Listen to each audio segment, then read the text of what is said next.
आज की इस गहरी चर्चा में आपका स्वागत है। नमस्कार। आज हम व्लादिमीर पुतिन के जीवन और उनके सफर पर एक नज़र डालने वाले हैं। लेनिनग्राद की गलियों से क्रेमलिन के शिखर तक का उनका सफर। जी। हमारे पास कई स्रोत हैं, कुछ न्यूज़ आर्टिकल्स हैं, वीडियो ट्रांसक्रिप्ट्स भी हैं। इनकी मदद से हम कोशिश करेंगे कि इस प्रभावशाली वैश्विक हस्ती को थोड़ा बेहतर समझ सकें। बिल्कुल। हमारा मकसद है कि जो सुर्खियां हैं उनसे थोड़ा परे जाएं और उनके व्यक्तित्व और जो राजनीतिक यात्रा रही है उसके मुख्य पड़ावों को जानें। हाँ, और पुतिन एक ऐसी शख्सियत है जिनके बारे में पूरी दुनिया में बात होती है। वो विवादों में भी रहे हैं और जाहिर है बेहद प्रभावशाली भी। सही कहा। हमारे जो स्रोत हैं वो उनके जीवन के अलग अलग पहलुओं को दिखाते हैं और उन पर अलग अलग नजरिए भी पेश करते हैं। एक जासूस से लेकर रूस के शायद सबसे शक्तिशाली नेता बनने तक की कहानी है ये। जो अब सेंट पीटर्सबर्ग है, वहाँ एक साधारण परिवार में उनका जन्म हुआ। जी। माहौल कैसा था? मतलब गरीबी थी, हालात मुश्किल थे, ऐसा सुनने में आता है। हाँ बिल्कुल। पिता नेवी में थे, माँ फैक्ट्री में काम करती थी। वो दौर मुश्किलों भरा था लेनिनग्राड के लिए। और जूडो का शौक, वो तो काफी मशहूर है। हाँ, वो बचपन से ही था और वो खुद भी मानते हैं कि जूडो ने उन्हें अनुशासन सिखाया। अच्छा, फिर उन्होंने कानून की पढ़ाई की, लेकिन ये केजीबी वाला एंगल, मतलब खुफिया एजेंसी में वो कैसे पहुंचे? देखिए, लेनिनग्राड स्टेट यूनिवर्सिटी से लॉ की डिग्री लेने के फौरन बाद 1975 में उन्होंने केजीबी ज्वाइन कर ली। अच्छा, डिग्री के तुरंत बाद? हाँ, और ये उनके जीवन का एक बहुत ही अहम मोड़ माना जाता है। फिर कई साल उन्होंने पूर्वी जर्मनी के ड्रेसडन शहर में बिताए, केजीबी एजेंट के तौर पर। ड्रेसडन में? जी।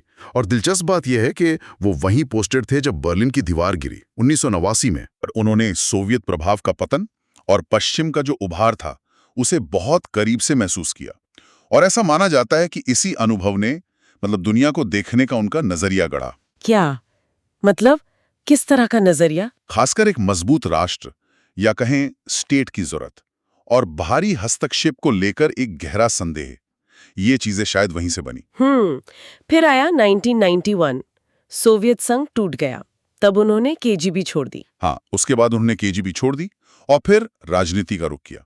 शुरुआत सेंट पीटर्सबर्ग से हुई, अपने शहर से। और फिर मॉस्को। हाँ, 1996 में वो मॉस्को पहुंचे और फिर तो जैसा आपने कहा उनका कद बहुत तेजी से बढ़ा। हाँ, मतलब बिजली की रफ्तार से। बोरिस येल्सिन के प्रशासन में वो काफी अहम पदों पर रहे। एफएसबी, जो केजीबी की उत्तराधिकारी एजेंसी है, उसके प्रमुख भी बने। जी, एफएसबी चीफ बने। और अगस्त 1999 में प्रधानमंत्री। हाँ। अब इस साल के अंत में 31 दिसंबर 1999 को अचानक येल्सिन ने इस्तीफा दे दिया और पुतिन कार्यवाहक राष्ट्रपति बन गए। ये तो एकदम नाटकीय था। बिल्कुल बिल्कुल। और यहीं से कह सकते हैं उस दौर की शुरुआत हुई जिसे अक्सर पुतिन युग कहा जाता है। पुतिन युग, हाँ। मार्च 2000 में उन्होंने अपना पहला राष्ट्रपति चुनाव जीता। उनके शुरुआती कार्यकाल में स्रोत बताते हैं कि उन्होंने चेचन्या में जो अलगाववाद था उसे काफी सख्ती से दबाया। हाँ, वो चेचन वॉर वाला दौर। जी। और साथ ही देश में सत्ता का केंद्रीकरण किया, पावर को सेंट्रलाइज किया। उस समय तेल की बढ़ती कीमतों ने भी अर्थव्यवस्था को संभालने में मदद की। लेकिन इसी दौरान वो भयानक त्रासदियां भी हुईं, जैसे मॉस्को थिएटर वाला मामला और बेसलान स्कूल। हाँ बिल्कुल, मॉस्को थिएटर बंधक संकट 2002 में और फिर बेसलान स्कूल नरसंहार 2004 में। ये बहुत ही भयानक घटनाएं थीं जिन्होंने पूरे देश को हिला दिया था और इनके बाद सुरक्षा नीतियां और भी ज्यादा कड़ी कर दी गई। और उनका 2007 का म्यूनिख भाषण, कई स्रोत उसे बहुत अहम मानते हैं। हाँ, वो भाषण तो एक तरह का वाटरशेड माना जाता है। बिल्कुल, वाटरशेड मतलब एक मोड़। स्रोतों के मुताबिक ये शायद पहली बार था जब उन्होंने इतने खुले तौर पर अमेरिका के नेतृत्व वाले एक ध्रुवीय विश्व की तीखी आलोचना की। एक ध्रुवीय विश्व यानी यूनिपोलर वर्ल्ड। हाँ, जहां एक ही महाशक्ति यानी अमेरिका का दबदबा हो। उन्होंने इसकी कड़ी आलोचना की और कई लोग मानते हैं कि यहीं से पश्चिम के साथ रूस के रिश्तों में एक नए ज्यादा टकराव वाले दौर की शुरुआत हुई। अच्छा, फिर 2008 में वो संवैधानिक सीमा के कारण राष्ट्रपति नहीं बन सके। जी, लगातार 2 कार्यकाल की सीमा थी। तो फिर दिमित्री मेदवेदेव राष्ट्रपति बने और ये प्रधानमंत्री बन गए, वो टैंडम रूल जिसे कहते हैं। हाँ बिल्कुल, लेकिन ज्यादातर जानकार मानते हैं कि सत्ता का असली केंद्र तो पुतिन ही रहे उस दौरान भी। हाँ, ऐसा कहा जाता है। और इसी दौरान 2008 में ही जॉर्जिया के साथ युद्ध भी हुआ था। ओह हाँ, जॉर्जिया युद्ध। फिर संविधान में बदलाव किया गया और राष्ट्रपति का कार्यकाल 4 साल से बढ़ाकर 6 साल कर दिया गया।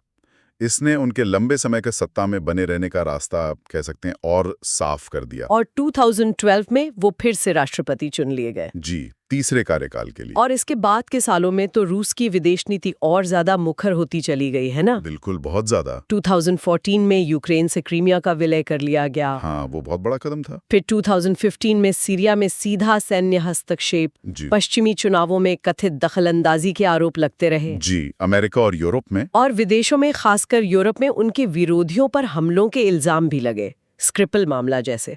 इन सब ने रूस और पश्चिम के बीच तनाव को बहुत ज्यादा बढ़ा दिया। हाँ, तनाव काफी बढ़ गया। और फिर 2020 में संविधान में और बड़े बदलाव किए गए, वो वाले जिनसे उनके और लंबे समय तक सत्ता में रहने की गुंजाइश बन गई। अब बिल्कुल सैद्धांतिक तौर पर उनके 2036 तक सत्ता में बने रहने की संभावना खुल गई उन बदलावों से। 2036 तक। जी। और फिर फरवरी 2022 में यूक्रेन पर पूर्ण पैमाने पर हमला हुआ। ये तो हालिया इतिहास का सबसे बड़ा जियोपॉलिटिकल इवेंट है शायद। हाँ, जिसके बाद तो अंतर्राष्ट्रीय संबंध बिल्कुल बदल गए और अंतर्राष्ट्रीय अपराध न्यायालय ICC ने उन पर गिरफ्तारी वारंट भी जारी कर दिया। जी, युद्ध अपराधों के आरोपों में। हाल की घटनाओं में देखें तो जून 2023 का वैगनर ग्रुप का विद्रोह भी था, जो अल्पकालिक था पर हाँ, उसने काफी सवाल खड़े कर दिए थे। बिल्कुल, उनकी सत्ता पर पकड़ और रूस की आंतरिक स्थिरता पर। और फिर इसी साल फरवरी 2024 में अलेक्सी नवाल्नी की जेल में मृत्यु। हाँ, उनके सबसे मुखर आलोचक की मौत। जी, इसने भी अंतर्राष्ट्रीय स्तर पर काफी प्रतिक्रिया पैदा की। और अभी मार्च 2024 में वो फिर से राष्ट्रपति चुन लिए गए हैं 5वीं बार। हालांकि चुनावों की निष्पक्षता पर पश्चिम में काफी सवाल उठाए गए। हाँ, वो तो था। और स्रोतों में उनकी निजी संपत्ति को लेकर भी कई दावे और जांचों का जिक्र आता है, जैसे वो पैनामा पेपर्स या फिर वो कथित पुतिन पैलेस वाली कहानी। हाँ बिल्कुल, जिनका क्रेमलिन हमेशा खंडन करता रहा है। तो अगर हम ये पूरी तस्वीर देखें, लेनिनग्राद की गरीबी से उठकर KGB में अनुशासन सीखना, बर्लिन की दीवार गिरने का अनुभव लेना और फिर सत्ता के शिखर तक पहुंचना, ये एक असाधारण सफर है। हाँ, इसमें कोई शक नहीं। और फिर सत्ता में बने रहने के लिए संविधान बदलना, पश्चिम से लगातार टकराव मोल लेना, यूक्रेन जैसे बड़े और कड़े फैसले लेना, ये सब इनकी कार्यशैली का, उनके शासन का हिस्सा बन गए हैं। स्रोत उन्हें क्या कहते हैं, जासूस से लेकर क्या उपाधियां दी गई हैं? हाँ, स्रोतों में उन्हें जासूस कहा गया है, जो उनके अतीत से जुड़ा है, लेकिन साथ ही नए जमाने का जार या शहंशाह जैसे शब्द भी इस्तेमाल होते हैं, जो उनकी सत्ता पर मजबूत पकड़ और उनके शासन की प्रकृति को दर्शाते हैं। वाकई एक बहुत ही जटिल और निश्चित रूप से प्रभावशाली व्यक्तित्व। और ये सोचना काफी दिलचस्प है कि कैसे किसी व्यक्ति के निजी अनुभव, राष्ट्रवाद की भावना और सत्ता की राजनीति मिलकर एक नेता और उसके देश की दिशा तय कर देते हैं। बिल्कुल सही कहा। और ये हमें सोचने पे मजबूर करता है कि इस इतनी लंबी और घटनाओं से भरी राजनीतिक यात्रा का कौन सा पहलू है जो किसी व्यक्ति के विश्व दृष्टिकोण और उसके द्वारा लिए गए फैसलों को समझने के लिए सबसे ज्यादा अहम हो सकता है। ये एक सवाल है जिस पर हमारे श्रोता खुद भी विचार कर सकते हैं। बिल्कुल। इस दिलचस्प चर्चा के लिए आपका बहुत बहुत धन्यवाद। धन्यवाद। फिर मिलेंगे।